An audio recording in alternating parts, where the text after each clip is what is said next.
Muy buenos días, queridos amigos, queridos hermanos. En esta ocasión, una vez más, quiero compartir contigo mi estudio de la lección de Ven Sígueme. En esta ocasión, la que corresponde del día lunes 8 de diciembre al domingo 14 de diciembre.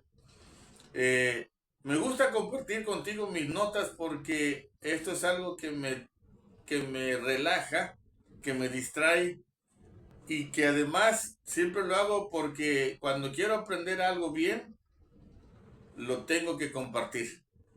Así lo aprendí en la misión, así nos dijeron que cuando quisiéramos que algo se nos quedara en la mente, lo compartiéramos.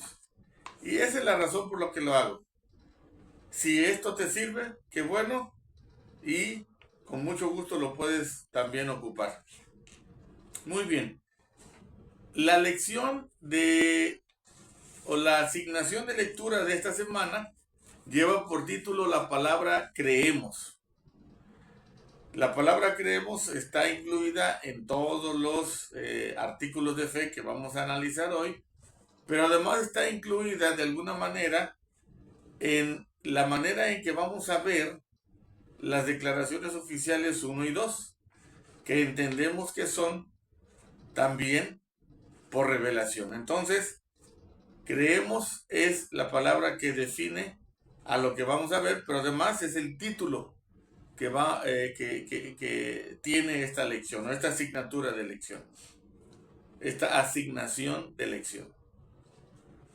Entonces, la declaración oficial 1 es o está en el libro de La Perla de Gran Precio, ¿ok? Y ella trata específicamente sobre el matrimonio plural. Bueno, la declaración oficial 2 habla o trata acerca de el que todos los hombres de cualquier raza ya podían recibir el sacerdocio o la autoridad del sacerdocio. Y los artículos de fe. Los artículos de fe son también una parte de la perla de gran precio que contiene de alguna manera el resumen de la doctrina que profesamos los miembros de la Iglesia de Jesucristo, de los santos de los últimos días, pero que en realidad es la doctrina que Cristo enseñó cuando Él estuvo en su ministerio. Yo voy a iniciar, queridos hermanos, hablando de la declaración oficial 1, después de la declaración oficial 2, y al final voy a dejar el tema de los artículos de fe, ya que, según mi percepción, son más doctrinales y las cartas o las declaraciones son más informativas. Así es que voy a dejar para el final la parte doctrinal, que es los artículos de fe. La lección dice que estudiemos esta clase con el espíritu de que esta iglesia, según Doctrina y Convenios 1:30, es una iglesia verdadera y viviente. ¿Qué significa esto? Significa que está cambiando, está modificando, que el Señor sigue revelando algunas cosas, quitando o aumentando. A eso se refiere cuando el Doctrina y Convenios 1:30, cuando dice que esta iglesia es una iglesia verdadera y viviente. Entonces dice la clase que con ese espíritu, con ese entendimiento, estudiemos la clase. De que va a haber cosas que se quiten y otras que se pongan, pero todas ellas son porque la iglesia es una iglesia de revelación continua. Es una iglesia viviente, no es una iglesia muerta, ¿no? En donde no pasa más que lo mismo toda la vida. No, es una iglesia en donde el Señor sigue revelando cosas y lo que vamos a estudiar hoy no es la excepción. Fueron revelaciones, las tres cosas que vamos a estudiar hoy fueron revelaciones a José Smith y a Wilford Woodruff y a otros profetas, ¿sí? Pero todos ellos con el fin siempre de hacer que la iglesia esté como el Señor quiere que esté, de acuerdo a los mandatos y a las necesidades que Cristo tiene para la iglesia en función de la felicidad y en función del establecimiento del reino de Dios sobre la tierra. ¿Sí? Entonces, lo que vamos a ver hoy es eso. Algunas cosas que se quitaron, otras que se pusieron, porque al fin y al cabo, todas ellas eran necesarias y fueron y llegaron a partir y a través de profetas de la iglesia, que son profetas, según nuestra fe, autorizados. Sabemos que así es. Entonces, bueno, bajo este principio, vamos a dar inicio al estudio, a compartirles, les voy a compartir lo que yo estudié. Voy a empezar, entonces decía yo, con la declaración oficial número 1. Aquí la tengo. Ustedes también seguramente ya la leyeron o a lo mejor la están leyendo. Pero esta declaración número 1 habla, y no voy a leerla toda porque al fin del día es parte de la historia en donde Wilford Woodruff, el entonces presidente de la iglesia, a decir verdad, la fecha era 6 de octubre de 1890, da por terminada en la iglesia la práctica de la poligamia. Ahora, lo que viene aquí es cómo sucedió nada más. Así es de que si nosotros aceptamos que ya dio fin, que fue pedida en su momento para ayudar a la iglesia, porque así se lo pidieron a José Smith, el Padre Celestial, si entendemos que en la Biblia y en la antigüedad también hubo poligamia, porque en su momento también se les fue pedido a los profetas, entonces, pues lo que viene aquí es solamente el sustento, el fundamento de esta creencia, de esta aceptación de que las cosas vienen por revelación. Aquí es donde viene. Entonces, pero pues bueno, voy a compartirles 2 o 3 fragmentos para solamente referir un poquito lo que estoy diciendo. Dice, por ejemplo, por tanto, es parte de esta carta de Wilford Woodruff, dice, por tanto, el Congreso ha establecido leyes que prohíben el matrimonio plural.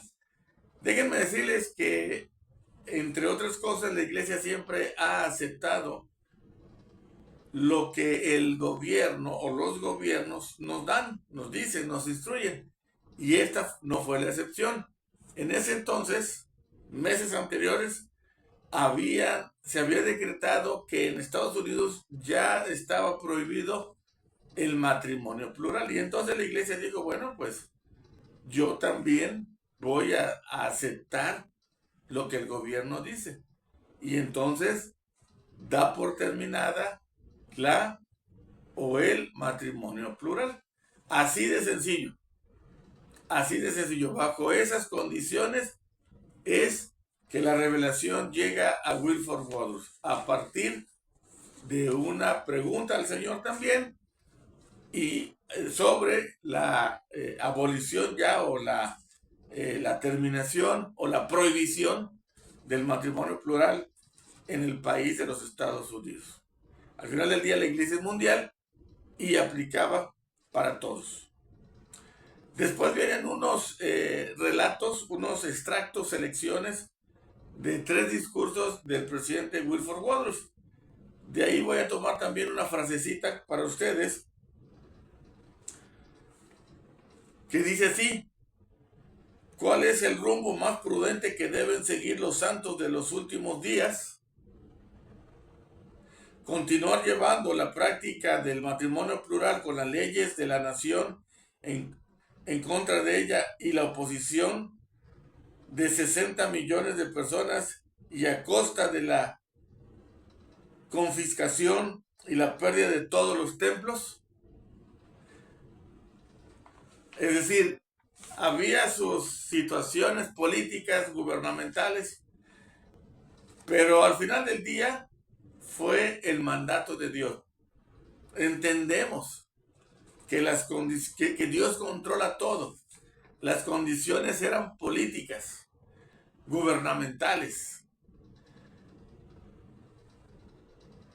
Si no obedecían también la ley gubernamental, iban a perder todo lo que ya tenían.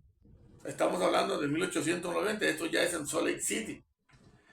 Entonces era obedecer la ley o ponerse en contra. Y el Señor siempre ha establecido que debemos obedecer la ley. Pero además, yo puedo entender que el Señor inspiró también de alguna manera al pueblo, al gobierno, para que esto permeara a la iglesia y entonces terminar. Recuerden, en una clase anterior vimos que el Padre Celestial tiene influencia de alguna manera con los gobiernos. Entonces, si unimos la doctrina en varios de esos puntos, nos vamos a dar cuenta que en realidad fue político, pero venía de Dios. Y desde ese punto de vista,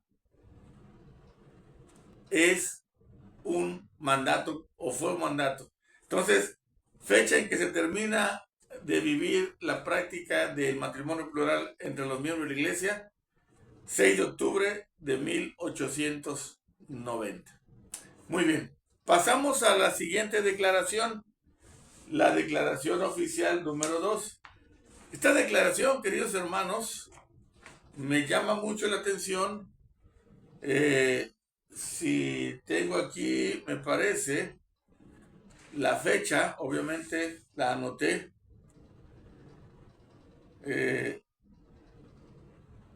1 de junio, 1 de junio de 1978, por el presidente de la iglesia Spencer W. Kimball.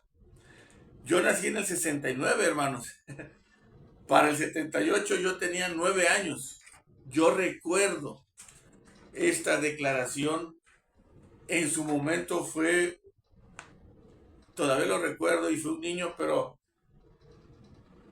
los hermanos que en ese entonces no habían recibido el sacerdocio porque la iglesia no lo daba, y la clase dice que no se sabe en realidad por qué no, sino la instrucción era que no, se pusieron muy felices, principalmente nuestros amigos y hermanos de raza negra o afroamericanos. Se pusieron muy felices porque ellos ya iban a poder tener también la autoridad del sacerdocio. Yo recuerdo que fue una noticia así como impactante, 1978. Y entonces inmediatamente empezaron a ordenar a todos estos hermanos que iban a la capilla. Esto es algo interesante, hermanos. Y por eso es que el título de este segmento de la clase es así. Dice el segmento: ¿puedo confiar en el Señor aun cuando no tenga un entendimiento perfecto? Y déjenme decirles, hermanos, yo recuerdo muy bien esto. Había hermanos en los barrios, en las estacas, que no se les daba el sacerdocio por su tez, por su color de piel, pero iban. Yo recuerdo, iban, asistían, pasaba todo, tomaban la Santa Cena, pagaban sus diezmos, participaban en oraciones, discursos, lo que sea. Lo único que no podían tener era el sacerdocio, no se les daba. Mientras que a todos los demás sí lo tenían. Pero ellos de alguna forma lo entendían. Me emociona recordar esto porque estos hermanos asistieron a la iglesia por muchos años en ese entendido. Pero la fe de ellos era fuerte. La fe de ellos era férrea. Y siguieron en la iglesia a pesar de que sabían que no iban a poder recibir el sacerdocio. Fue entonces, queridos hermanos, que se les da el sacerdocio en 1978.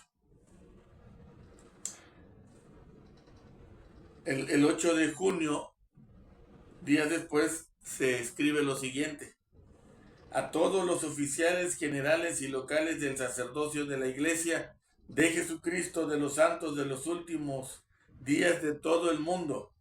Estimados hermanos, al observar la expansión de la obra del Señor sobre la tierra, hemos sentido agradecimiento al ver que los habitantes de muchas naciones han respondido al mensaje del Evangelio restaurado y se han unido a la Iglesia en números cada vez mayores.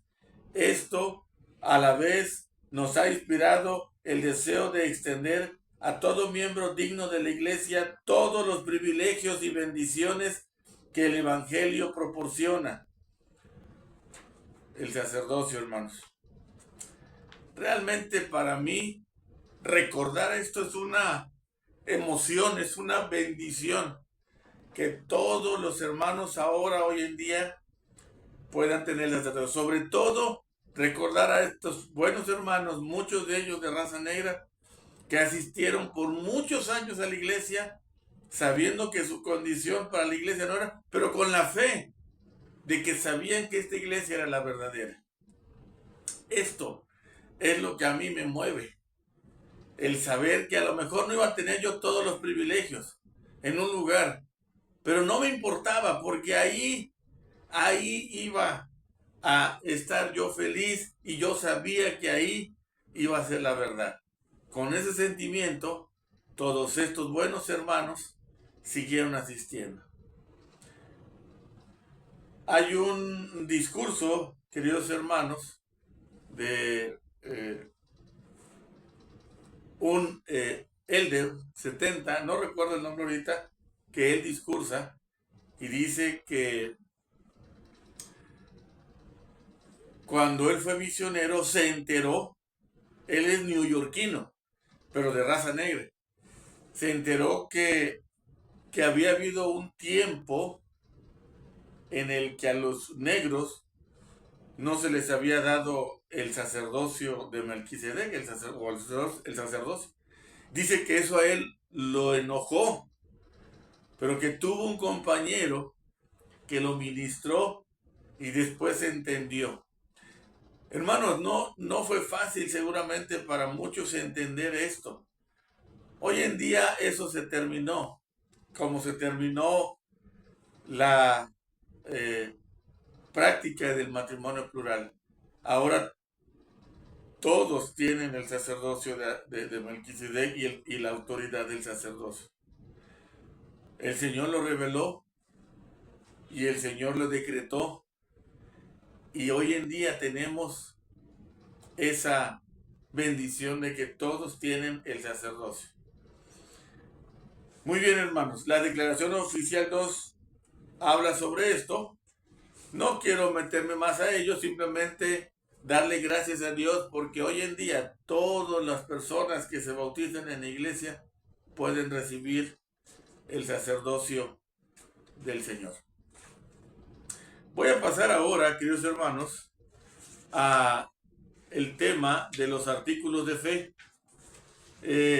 Tengo aquí mis notas, por eso ven que estoy agarrando hojas. Tengo aquí mis notas porque hago mis notas para yo recordarlas y son las que comparto contigo. Déjenme decirles, hermanos, digamos, datos de los artículos de fe. Número 1, es una carta que José Smith le envía al señor John Wentworth, el cual era editor del periódico Chicago, expresamente a una pregunta que el mismo señor Wentworth le había hecho sobre en qué creían y en qué se basaba la doctrina de los santos de los últimos días.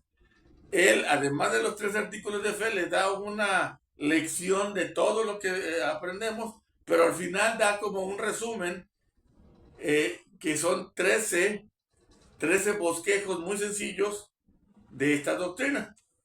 Muy bien, en marzo de 1842 se publica por primera vez en el periódico de la iglesia Times and Season. Esta carta, específicamente estos artículos de fe, se publican por primera vez porque el señor Wentworth no los publicó, a pesar de que los pidió como parte de un periódico. Él no los publica allá. Entonces la iglesia toma esa carta y en 1842 lo publica, hace este artículo en su periódico. En 1851 estos artículos se incluyen en la Perla de Gran Precio. Esto es interesante, no fueron desde un principio parte de la Perla de Gran Precio, sino que fue hasta 1851 en que se incluyen en la Perla de Gran Precio. Vale la pena mencionar también que la Perla de Gran Precio no estaba considerada en ese entonces todavía como libro canónico de la iglesia, sino que fue hasta 1880 cuando la iglesia votó y aceptó a la Perla de Gran Precio como un libro canónico.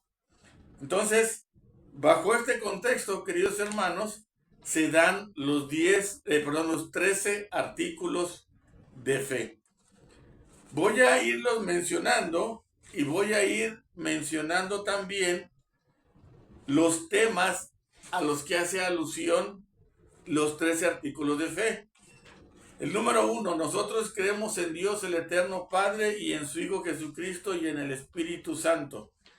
Este artículo de fe hace alusión a los miembros de la Trinidad, una doctrina que en ese entonces estaba un cuanto tanto confusa, si Dios era un solo ser, dividido en 3 o eran 3 personas diferentes, etcétera, ¿no? Aquí José Smith aclara y enseña que Dios, Jesucristo y el Espíritu Santo son personajes diferentes. El segundo artículo de fe dice: creemos que los hombres serán castigados por sus propios pecados y no por la transgresión de Adán. Aquí habla acerca del albedrío y la responsabilidad de cada quien, sobre que cada quien pague por sus propios pecados y que no traemos el pecado de Adán, sino que Adán pagará por lo suyo y nosotros cada uno por lo de cada quien. El número 3, creemos que la expiación de Cristo, que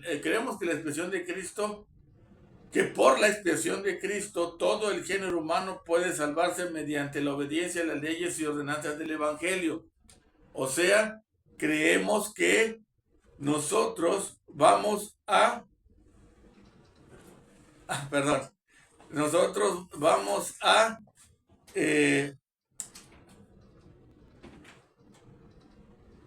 podernos apoyar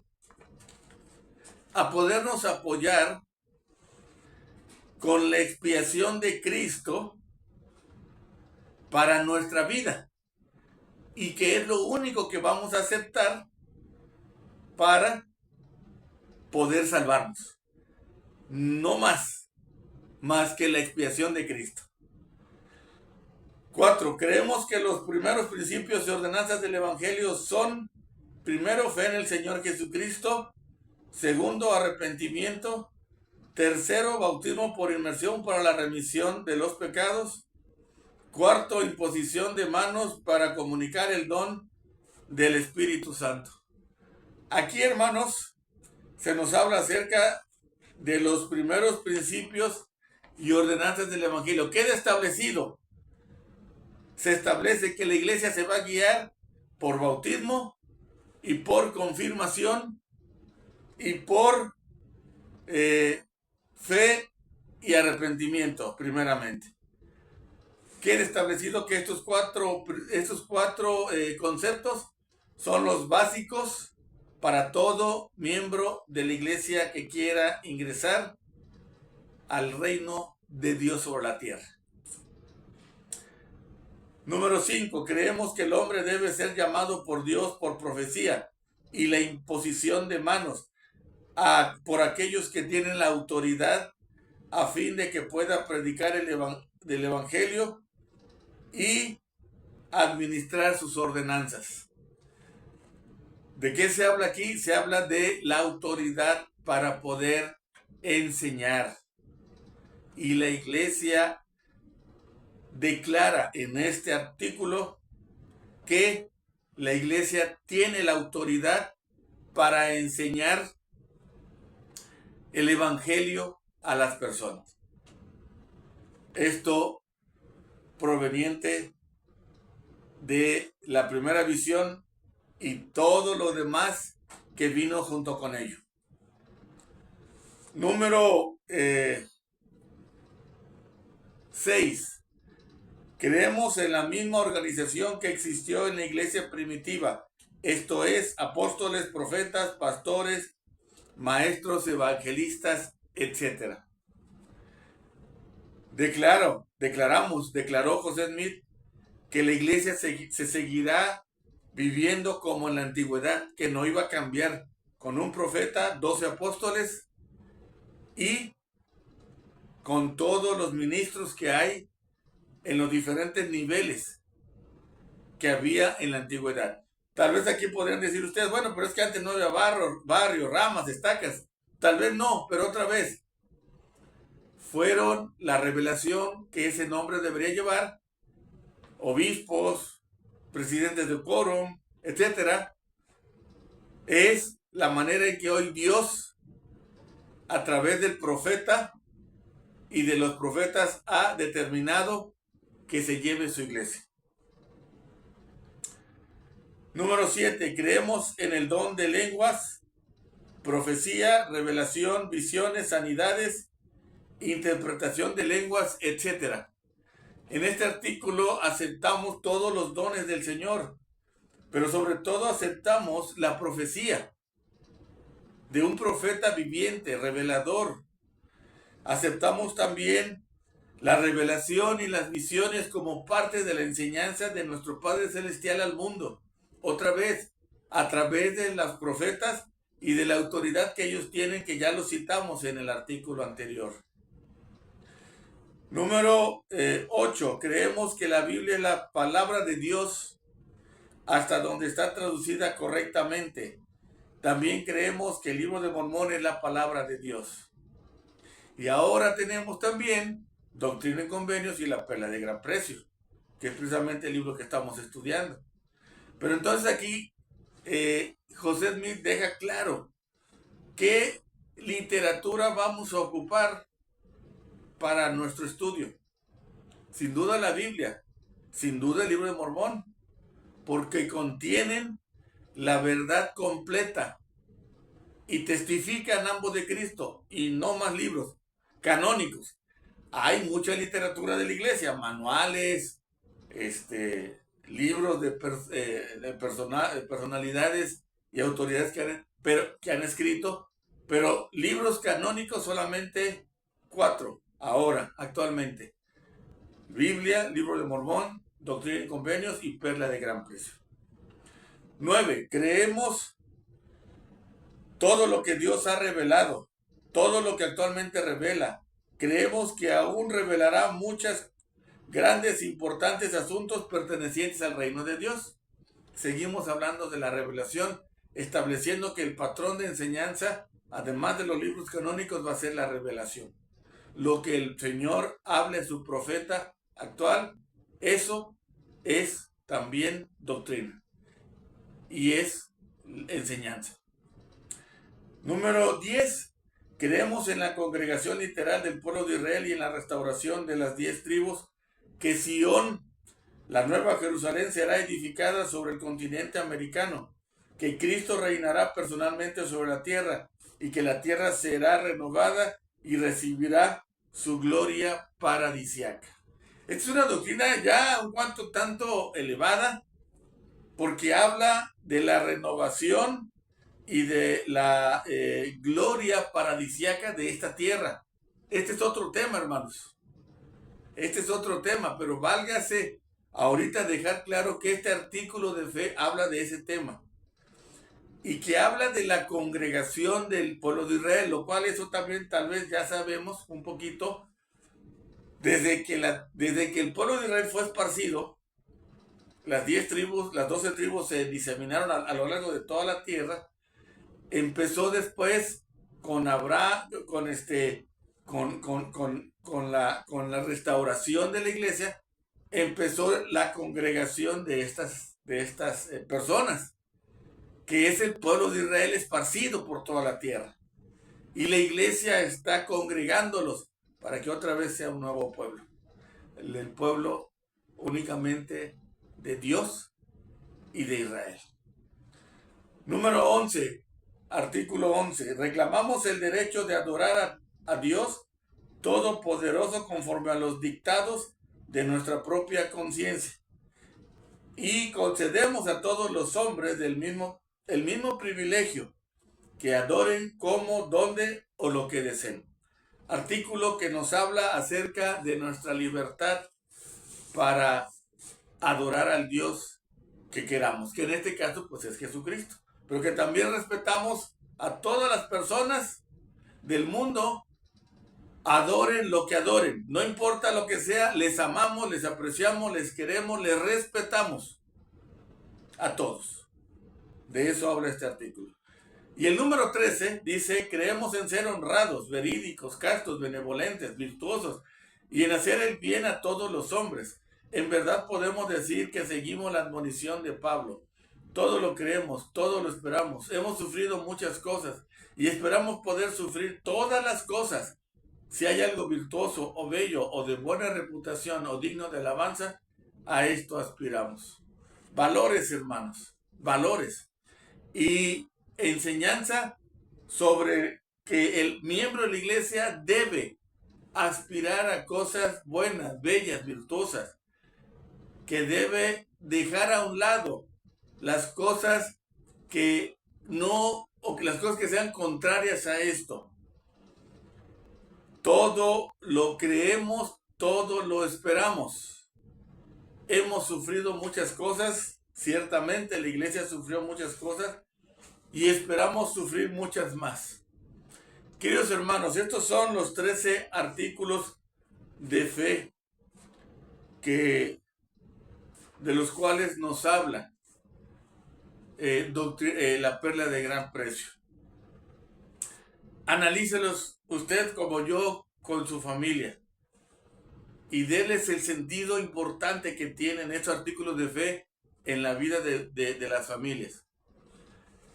Les comparto lo siguiente. Dice: los artículos de fe ayudan a los miembros de la iglesia a explicar y a defender muchos principios del evangelio.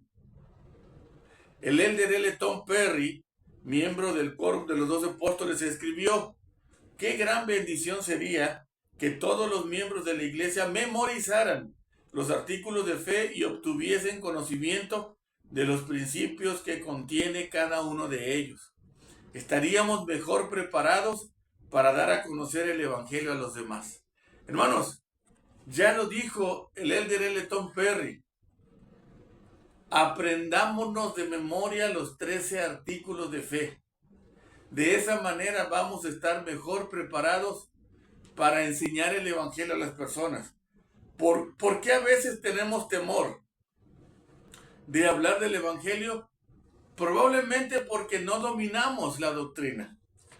Bueno, Elton Perry nos dice, apréndetelos y tendrás mejor conocimiento y mejor capacidad para enseñar el Evangelio.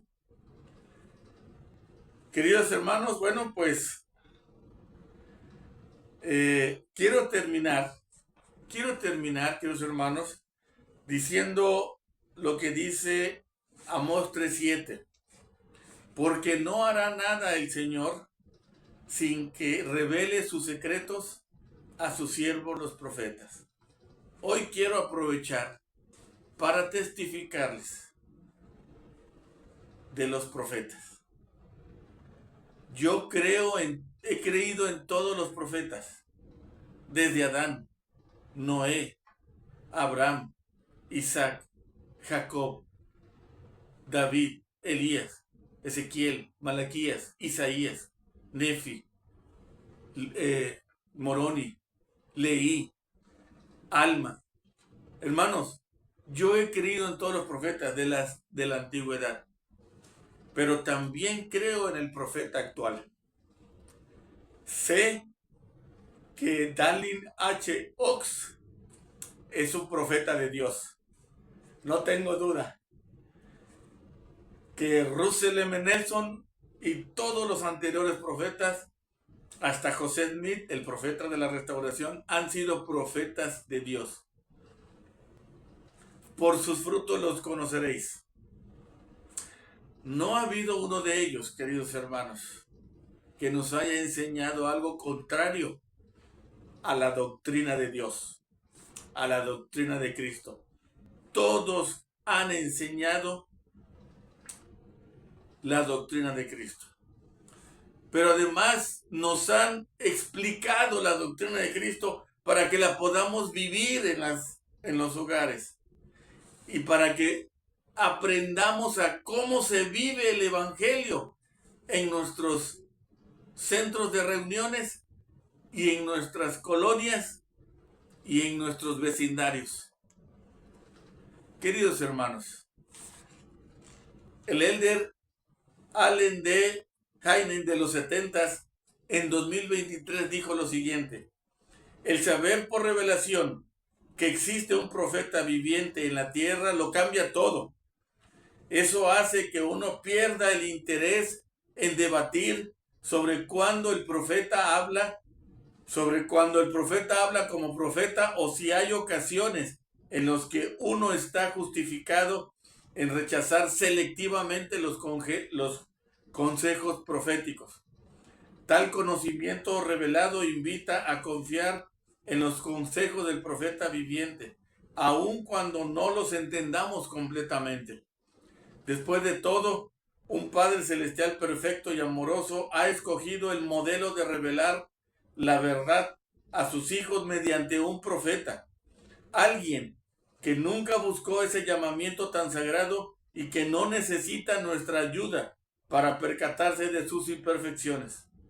Un profeta es alguien a quien Dios personalmente ha preparado, llamado, corregido, inspirado, reprendido, santificado y sostenido. Es por eso que nunca corremos riesgos espirituales cuando seguimos los consejos proféticos. Hermanos, este es mi estudio de esta clase. Sé que los profetas nos van a enseñar y nos van a conducir a la vida eterna si seguimos las enseñanzas y los consejos de los profetas. Te aseguro, estoy seguro que nuestra vida será una vida placentera y feliz. No tratemos de cambiar las enseñanzas de los profetas. No tratemos de acomodar las enseñanzas de los profetas a mis gustos o a mis condiciones. No. Mejor acomodémonos a los consejos de los profetas. Acomodémonos a la voluntad de Dios. Alineemos nuestras metas y nuestros deseos a la voluntad de Dios. estoy seguro que esa será la mejor elección que podamos hacer en nuestra vida. Comparto mi testimonio diciéndote que sé que esto es verdad y lo hago en el nombre de Jesucristo. Amén.